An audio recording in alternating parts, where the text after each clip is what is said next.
मैं और वो यूनिवर्सिटी में एक ही क्लास में पढ़ते थे। सब ये समझते थे कि हम दोनों रिलेशनशिप में हैं, जबकि ऐसा नहीं था। हम बस एक अच्छे दोस्त थे और यूनिवर्सिटी के 4 साल कैसे गुजर गए पता ही नहीं चला। यूनिवर्सिटी के बाद हमारी फोन पर बात होती रहती थी। वो लड़की इतनी अच्छी थी कि मुझे उससे मोहब्बत हो गई। तो मैंने एक दिन उससे पूछ लिया कि क्या वो मुझसे शादी करेगी। पहले तो वो चुप रही, फिर कुछ देर बाद वो कहने लगी कि मैं बहुत छोटी थी जब मेरे माँ बाप इस दुनिया से चले गए थे। मेरे चचा और चची ने मुझे पाला है। मेरी शादी उन्होंने अपने बेटे से तय की हुई है। आप बहुत अच्छे इंसान हैं, लेकिन मैं आपसे शादी नहीं कर सकती। आपकी किस्मत में मुझसे अच्छी लड़की होगी। और मैं उसकी मजबूरी से समझ चुका था कि इसी वजह से मैंने उससे इस टॉपिक पे दोबारा बात नहीं की। फिर कुछ ही अरसे के बाद उसकी शादी हो गई। शादी के बाद उसने मुझसे कभी राब्ता नहीं किया। कुछ महीनों बाद मैं भी उसे भूल गया और एमएस करने के लिए अमेरिका चला गया।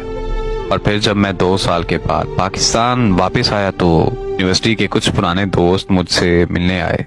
उन्होंने मुझसे महविश का जिक्र किया तो फिर उससे मिलने की चाहत होने लगी।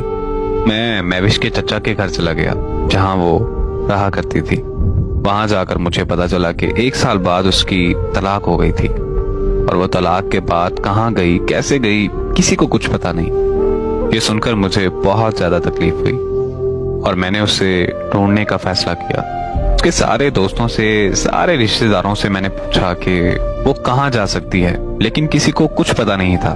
ढूंढते ढूंढते 6 महीने गुजर गए, लेकिन उसका कोई सुराग नहीं मिला। एक दिन मैं दोपहर को सो रहा था और मैंने ख्वाब देखा कि दाता दरबार की सीढ़ियों में बैठी रो रही है। मैं ख्वाब से जागते ही दाता दरबार की तरफ निकल पड़ा। वहां पहुंचकर उसे इधर उधर तलाश किया, लेकिन वो नहीं मिली। फिर मेरी वहां मुलाकात एक दरवेश से हुई। मैंने उस दरवेश को सारी बात बताई तो उसने कहा कि क्या तुम महविश को ढूंढ रहे हो और क्या तुम्हारा नाम हमजा है। मैं उस दरवेश की बात सुनकर बहुत ज्यादा हैरान हो गया, क्योंकि मैंने उसे अपना और महविश का नाम नहीं बताया था। उस दरवेश ने बताया कि महविश यहाँ रोज आती थी और घंटों दरबार की सीढ़ियों में बैठी रोती रहती थी। एक दिन मैंने उससे पूछा कि क्या इस दुनिया में तुम्हारा कोई अपना नहीं है, तो उसकी जुबान पर पहला लफ्ज, पहला नाम हमजा था। मैं उस दरवेश की बात सुनकर बहुत ज्यादा रोने लगा। फिर मैंने उस दरवेश से पूछा कि बाबा जी क्या आपको उसका पता है। तो बाबा जी ने कहा कि हाँ मुझे पता है, चलो तुम्हें ले चलो। बाबा जी मुझे कब्रिस्तान, एक कब्र पर ले गए और उस कब्र पर महविश का नाम देखकर मेरी रूह कांप गई। महविश का ऐसे दुनिया से चले जाना मेरी दुनिया का सबसे बड़ा रोग है। मेरी दुआ है कि अल्लाह पाक महविश को करवट करवट जन्नत नसीब करे। आमीन।